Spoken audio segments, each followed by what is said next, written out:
ശോഭ ഗാർമെൻറ്റ്സിലേക്ക് ഏവർക്കും സ്വാഗതം. ഇന്ന് ഞാനിതുകൊണ്ട് ഈ ബാഗാണ് തയ്ച്ചത്. ഇത് ചുരിദാർ തയ്ച്ചിട്ട് മിച്ചം വന്ന തുണിയിലാണ് ഞാൻ ഈ ബാഗ് തയ്ച്ചത്. ചുരിദാറും പാൻറ്റും ടോപ്പും തയ്ച്ചതിൻ്റെ തുണിയാണ് ഈ ബാഗ്. എല്ലാവരും തയ്ച്ച് നോക്കണം. എങ്ങനെയെന്നുള്ളത് ഞാനിത് വീഡിയോ ഇട്ടിട്ടുണ്ട്, അത് നോക്കണം. ഇതാണ് എന്താ തയ്ച്ച ബാഗാണ്. ഇത് അകത്ത പോക്കറ്റ് പേപ്പർ വെച്ച അറയാണ് അകത്ത്. പിന്നെ ഇത് പുറത്ത് അതൊരു പോക്കറ്റ്. പിന്നെ ഇത് ലൈനിങ് ഞാൻ അകത്തോട്ട് തയ്ച്ച് കൊണ്ടിട്ടേക്കാണ്. എല്ലാവരും തയ്ച്ച് നോക്കണം. ഈ വീഡിയോ എല്ലാവർക്കും ഇഷ്ടമായെങ്കിൽ ലൈക്ക് ചെയ്യണം, ഷെയർ ചെയ്യണം, സബ്സ്ക്രൈബ് ചെയ്യണം. ഇതാണ് ഇന്നത്തെ എൻ്റെ ബാഗാണ്. ഇത് ഈ ടോപ്പിൻ്റെ പാൻറ്റിൻ്റെ തുണിയാണ്. പാൻറ്റിൻ്റെ തുണി ഇതിട്ട് തകഞ്ഞില്ല, അതുകൊണ്ട് ടോപ്പിൻ്റെ തുണി വള്ളി ഇത്രയും കൂടെ വെച്ചാണ് ഞാൻ ഇന്ന് ഈ ബാഗ് തയ്ച്ചത്. എല്ലാവർക്കും ഇഷ്ടപ്പെട്ടെന്ന് കരുതുന്നു. ഇത് 14 ഇഞ്ച് വീതി, 16 ഇഞ്ചാണ് ഉള്ളത്. നമുക്ക് ഇതിൽ 2 തുണ്ട്. ഇത് പാൻറ്റിൻ്റെ തുണിയാണ്, ഇത് ടോപ്പിൻ്റെ തുണിയാണ്. ഇതിൽ 2 പീസ് നമുക്ക് ഇത് വെട്ടി വെച്ചിട്ടുണ്ട്. ഇത് നമുക്കിങ്ങനെ ഇതിൽ വെച്ച് ഇങ്ങനെ 2 തുമ്പിൽ ഇതുപോലെ തയ്ച്ചെടുക്കാം. തയ്ച്ചിട്ട് ഇതേ അളവിൽ ലൈനിങ്ങും ഞാനിതിവിടെ ചാക്കിട്ടാണ് തയ്ക്കാൻ പോണത്. ചാക്കും ലൈനിങ്ങും കൂടെ വെച്ച് തയ്ക്കണത് എങ്ങനെയെന്ന് കാണിക്കാം. 27 ഇഞ്ച് നീളം വള്ളി, 27 ഇഞ്ച് നീളം, 3 ഇഞ്ച് വീതിയിൽ വള്ളി വെട്ടിയിട്ട് അത് 1 ഇഞ്ച് വീതിയിൽ 2 വള്ളി തയ്ച്ചെടുത്ത്. 27 ഇഞ്ച് നീളം, 3 ഇഞ്ച് വീതിയിൽ വെട്ടിയിട്ട് 1 ഇഞ്ച് വീതിയിൽ നമ്മൾ തയ്ച്ചെടുത്ത് 2 വള്ളി. ഇനി ഇതിനകത്ത് ഞാൻ ഇടണത് കവറാണ്, നല്ല കട്ടിയുള്ള കവറാണ് ഇതിനകത്ത് ഇടണത്. പിന്നെ നമുക്ക് ലൈനിങ്ങിൻ്റെ തുണി, ലൈനിങ്ങാണിത്. ലൈനിങ് അകത്തിട്ട് ഇത് 3 പീസും കൂടെ ഒപ്പം വെച്ച് നമുക്ക് തയ്ച്ചെടുക്കാം. 3 കൂടെ തയ്ച്ചെടുക്കാം. 4 വശവും തയ്ച്ചെടുക്കാം. ഒരു സൈഡിൽ ഇതിൽ ഒരു സൈഡിൻ്റെ ആദ്യം പോക്കറ്റ്, അകത്തൊരു പോക്കറ്റ് വയ്ക്കണം. ഇങ്ങനെ അടിച്ച് എടുക്കണം ഒരു സൈഡിൽ. ഇത്രയും തയ്ച്ചിട്ട് അടുത്തത് ലൈനിങ്ങിൽ ഇത്ര വരെ പഞ്ഞിയായിട്ടിരിക്കുന്ന വശം തയ്ച്ച് പിടിപ്പിച്ച്, ഇത് അകത്തെ പോക്കറ്റാണ്. ഇത് പോക്കറ്റ് വെക്കേണ്ട ഒരു തുണിയാണ്. അതിൽ നമ്മൾ മുള്ളുള്ള വശം അതിൽ വെച്ച് തയ്ച്ച്. ഇനി ഇത് രണ്ടും കൂടെ നമുക്ക് തയ്ക്കാം, വെച്ച് പിടിപ്പിച്ചിട്ട് തയ്ക്കാം. ഇത്രയും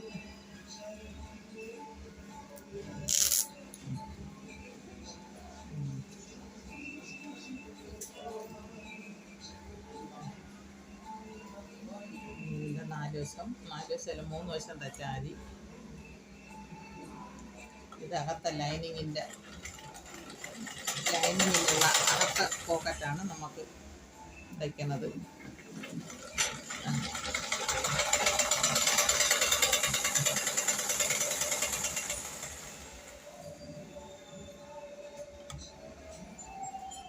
പിന്നെ ഇത് 3 വശവും തയ്ച്ചെടുക്കണം. ഇത് ഇങ്ങനെ പോക്കറ്റ്, ഫ്രണ്ടിലെ പോക്കറ്റാണ്. ഫ്രണ്ടിലെ പോക്കറ്റ് തയ്ച്ച് ഇനി നമുക്ക് ഇതിൽ വെച്ച് തയ്ക്കാം. അതിനൊന്നും അളവില്ല, നമുക്ക് ഇഷ്ടമുള്ള അളവ് അങ്ങ് എടുത്താൽ മതി. അതൊരു പീസ് എടുത്ത്, ഞാൻ സിബ് വയ്ക്കണില്ല, വെക്ര വെച്ച് തയ്ക്കാൻ വേണ്ടിയാണ് ഞാൻ തയ്ച്ചെടുത്തേക്കുന്നത്. ഒരു പീസ് എടുത്ത് അതിനകത്ത് ലൈനിങ്ങും കവറിൻ്റെ പീസും കൂടെയൊക്കെ വെച്ചാണ് സ്ട്രെയിറ്റ് അടിച്ച് മൊത്തം അടിച്ചിട്ട് ഇതൊരു പൈപ്പിങ് പോലെ തച്ച്. ഇനി നമുക്ക് ഇതിൽ വെൽക്രോ വയ്ക്കാം. ഇതിൽ ഈ പീസിൽ നമുക്ക് വെൽക്രോ വെച്ച് തയ്ക്കാം. ഇങ്ങനെ ഇത് വെച്ച് തയ്ക്കാം. വെൽക്രോ വെച്ച് തയ്ച്ചിട്ട് എങ്ങനെയാണ് തയ്ക്കുന്നതെന്ന് കാണിക്കുന്നത്.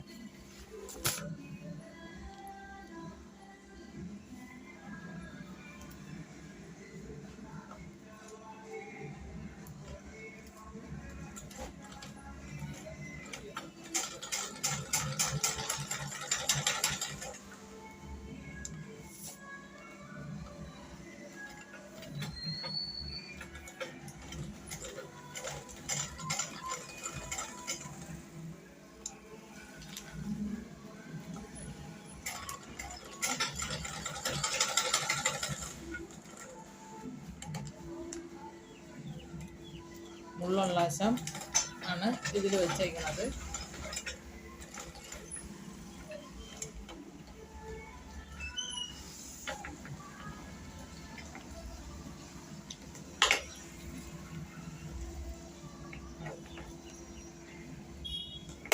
ഇനി നമുക്ക് വലിയ പീസിൽ ഇത് വെച്ച് തയ്ക്കാം.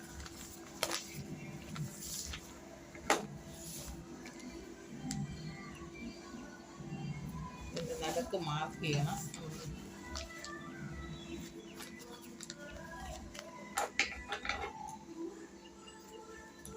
ഇതൊക്കെ മാർക്ക് ചെയ്തിട്ട് അതിൻ്റെ നേരെ ഇതും ഇങ്ങനെ കറക്റ്റ് വെച്ച് വേണം തയ്ക്കാൻ.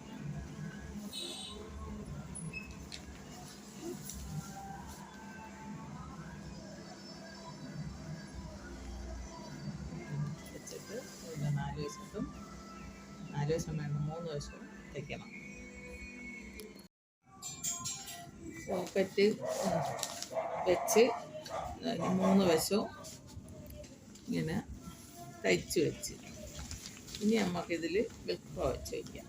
ഇത് പഞ്ഞി ഉള്ള വശമാണ്. മുള്ളുള്ള വശം നമ്മൾ അടപ്പിൽ തയ്ച്ച് പഞ്ഞിയുള്ള വശം നമ്മൾ തയ്ക്കാം. പോക്കറ്റ് നമ്മൾ ഇങ്ങനെ 3 വശവും തയ്ച്ച് ഇനി അതിൽ ഇത് മുള്ളുള്ള വശം നമ്മൾ ഇതിൽ വെച്ച് ഇനി ഈ വെൽക്രോ ഇതിൽ വെച്ച് പിടിപ്പിക്കാം.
പോക്കറ്റ് റെഡി ആയിട്ടുണ്ട്.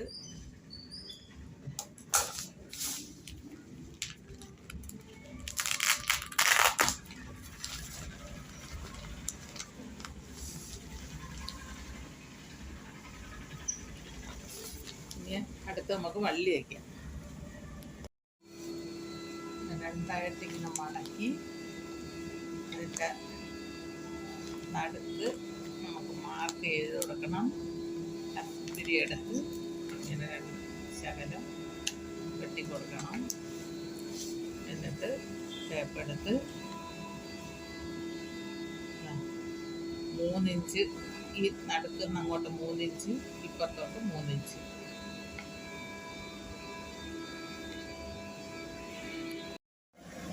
നമുക്ക് വള്ളി വയ്ക്കാം.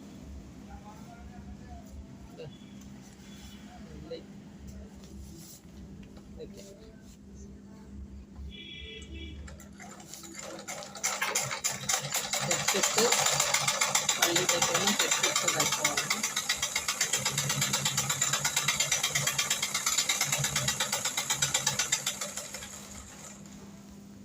ഇല്ലെങ്കിൽ നമ്മൾ വെയിറ്റ് ഇടുമ്പോൾ പോവും, പള്ളി പൊട്ടി വരും.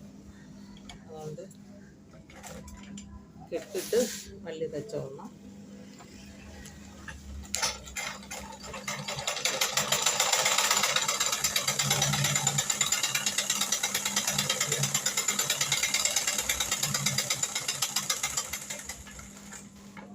നമുക്ക് സിബ് വയ്ക്കാം.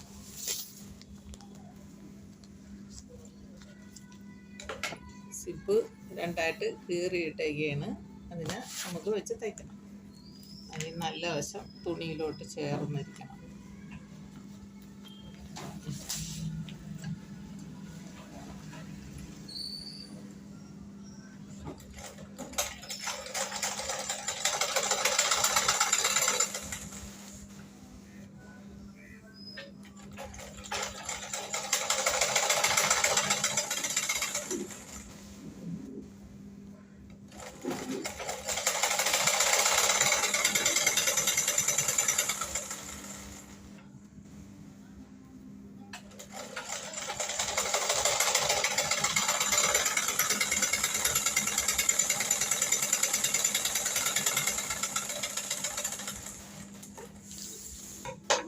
ഇനി നമുക്ക് ലൈനിങ് വെച്ചതൊക്കെ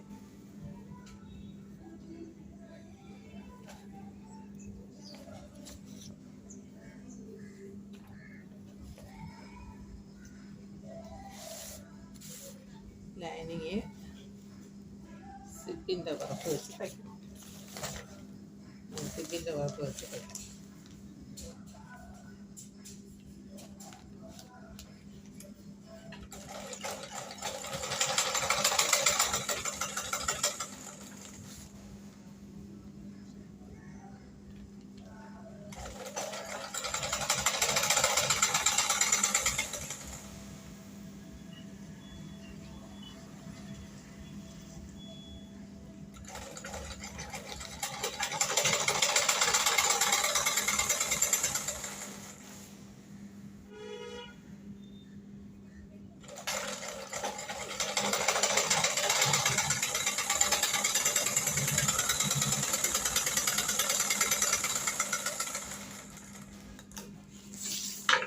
തച്ചിട്ട് ഇനി നമുക്ക് ഈ ലൈനിങ് അകത്തോട്ടിട്ട് ഇതെല്ലാം വെച്ചിട്ട് ഇതിനെ പതിച്ച് ചെയ്യണം. ഇതാ ഈ ലൈനിങ് അകത്തോട്ട് മടക്കി ഇടണം. ഇതാ ഇങ്ങനെ മടക്കി ഇടണം. സിബ് ഇങ്ങോട്ട് പിടിച്ച് വെച്ചിട്ട് ഇങ്ങനെ ഇതിൻ്റെ പുറത്തോടെ പതിച്ച് ചെയ്യണം.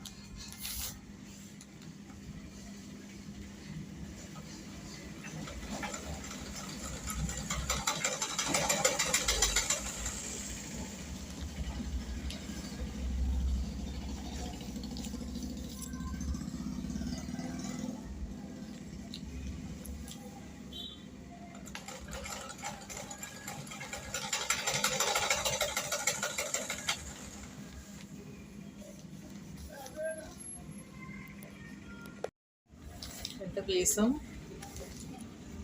ലൈനിങ് വെച്ച് തച്ച് വള്ളി തച്ച് എല്ലാം തച്ച് ഇനി ഇത് രണ്ടിലും കൂടെ നമുക്ക് റണ്ണറിടാം.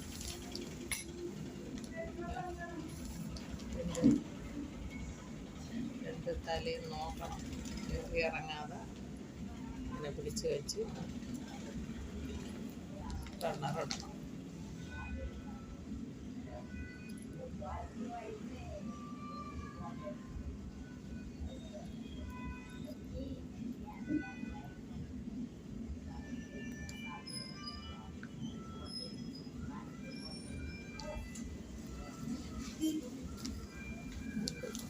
റണ്ണറിടുമ്പോൾ ഈ രണ്ട് വശവും ഉപ്പാണോ നോക്കണം, കയറി ഇറങ്ങാൻ. ഇട്ടിട്ട്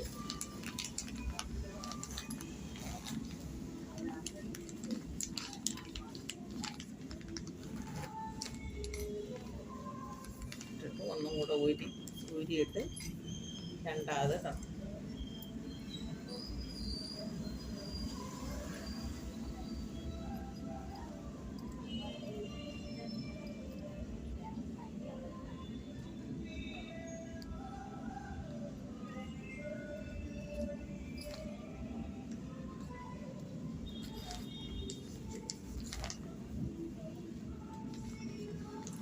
ഇങ്ങനെ വെച്ച് ഈ രണ്ടും കൂടെ ചേർത്ത് തയ്ക്കാം.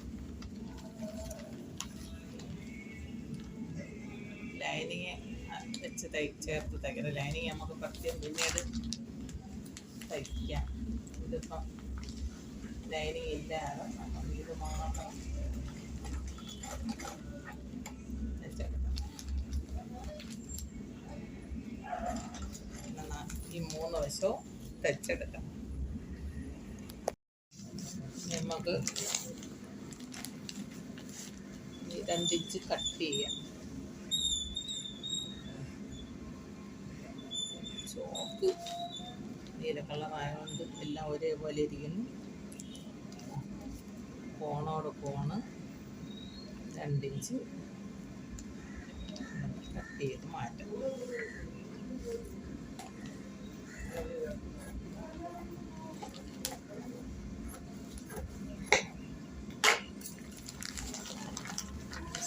അതുപോലെ 2 ഇഞ്ച് കട്ട് ചെയ്യാം.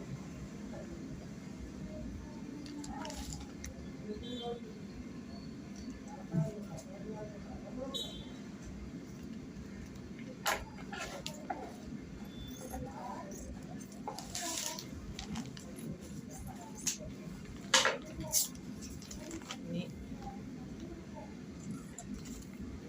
കോണൊന്ന് പിടിച്ച്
ലൈനിങ് കൊടുക്കാം. നമുക്കിങ്ങനെ സൈഡ് ചേർത്ത് അങ്ങ് അടിച്ചാൽ മതി. അപ്പോഴും നമുക്ക് ആ തയ്യൽ തുമ്പൊന്നും പുറത്ത് കാണില്ല. ഇങ്ങനെ പിടിച്ച് 2 തുമ്പും കൂടെ ഇങ്ങനെ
വശവും തയ്ച്ചെടുക്കണം. 3 വശവും തയ്ച്ച് ഇളക്കൊക്കെ മറിച്ചിട്ടാൽ മതി. നമ്മൾ തയ്ക്കുന്നതിൻ്റെ തുമ്പൊന്നും പുറത്ത് കാണും.